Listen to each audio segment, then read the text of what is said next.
आइए चलते हैं कहानियों के सफर पे।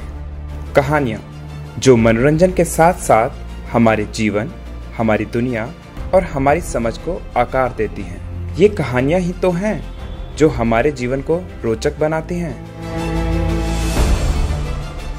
उत्तर प्रदेश की प्राचीन और विविधताओं से भरपूर भूमि पर स्थित है गौतम बुद्ध नगर जिला, जिसका अपना गौरवशाली और महत्वपूर्ण इतिहास है। उत्तर प्रदेश सरकार के विश्वास और लगातार प्रयासों के परिणाम स्वरूप गौतम बुद्ध नगर अब एक शिक्षा का केंद्र बिंदु बन गया है। देश विदेश के कोने कोने से छात्र यहाँ उच्च स्तरीय शिक्षा प्राप्त करने आते हैं। आइए परिचय कराते हैं यहाँ स्थित दनकौर से, जिसे गुरुओं की भूमि भी कहा जाता है।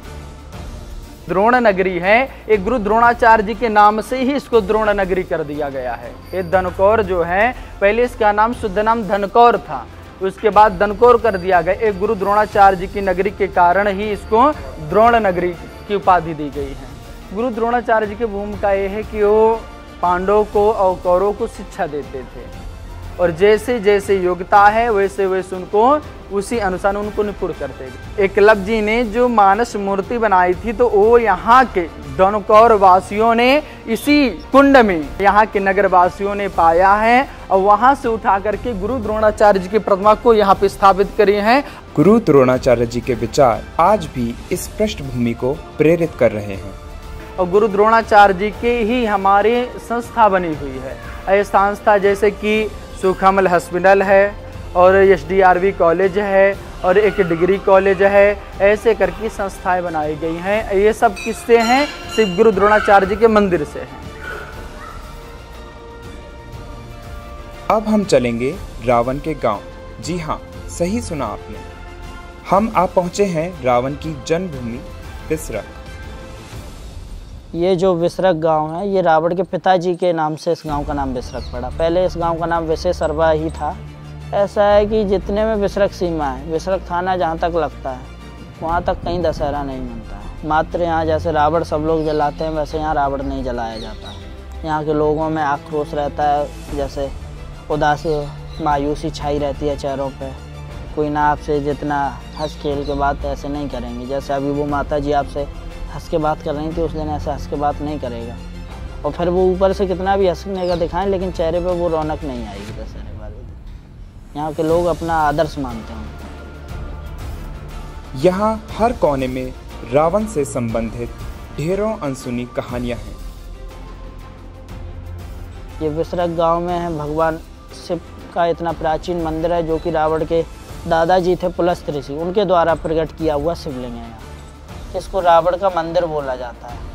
एक प्रकार से रावण के द्वारा पूजित मंदिर जो है, ये स्वयंभू शिवलिंग है, और इस शिवलिंग को 10 दिशाओं की तरफ इसके मुख है। हमारी 10 दिशाएं होती हैं, 10 दिशाओं को बांध के चलते हैं। जैसे रावण के 10 सिर थे और 10 दिशाओं पर विजय प्राप्त थी, वैसे भगवान शिव ने इन्हीं ने वरदान दिया था कि जाओ तुम 10 दिशाओं को अपने वश में रखो। अब हम चलेंगे क्रांतिकारियों की भूमि, जिसका भारत की आज़ादी में महत्वपूर्ण योगदान है। प्रथम जो नल गाड़ा था, हैंडपंप गाड़ा था नोएडा में, तो इसी जगह क्रांतिकारी भाइयों ने गाड़ा था अपने पानी पीने के लिए। इसी कारण से इस गांव का नाम नारायणगढ़ से नलगढ़ा पड़ा। शहीदों की कर्मस्थली रहा है। सरदार भगत सिंह, राजगुरु, सुखदेव सिंह, सरदार करनैल सिंह जो हिंद फौज में कमांडर रहे, उन सब शहीदों की कर्मस्थली रहा है नलगढ़ा। सरदार भगत सिंह, राजगुरु और सुखदेव सिंह जी ने अपने अंतिम 6 साल यहीं पे बिताए, और 1929 में असेंबली में बम गिराने के बाद उन्होंने अपनी फांसियाँ दे दी, गिरफ्तारियाँ दे दी, और उसके बाद फांसी चढ़ गई। इन वीरों के संघर्ष और जोश के प्रमाण आज भी यहाँ मौजूद हैं। इसी चीज़ का प्रमाण आज हमारे गुरुद्वारा में एक पत्थर के रूप में रखा हुआ है। कहते हैं इसी पत्थर के द्वारा सरदार भगत सिंह, राजगुरु और सुखदेव सिंह ने जो 1929 में असेंबली में बम गिराए थे, उस बम्बों की जो स्थापना थी वो इस पत्थर के द्वारा ही की गई थी। तो उस पत्थर को तब जाकर यहाँ इसे वहाँ से उठा के लाए हैं, और अभी ये गुरुद्वारा में रखा हुआ है। ये थे गौतम बुद्ध नगर की भूमि से जुड़े बस कुछ किस्से। आइए सुनते हैं ऐसी ही अनेक कहानियाँ इस 2 दिवसीय समारोह में। जहां एक से बढ़कर एक कथाकार अपनी फिल्में प्रस्तुत करेंगे।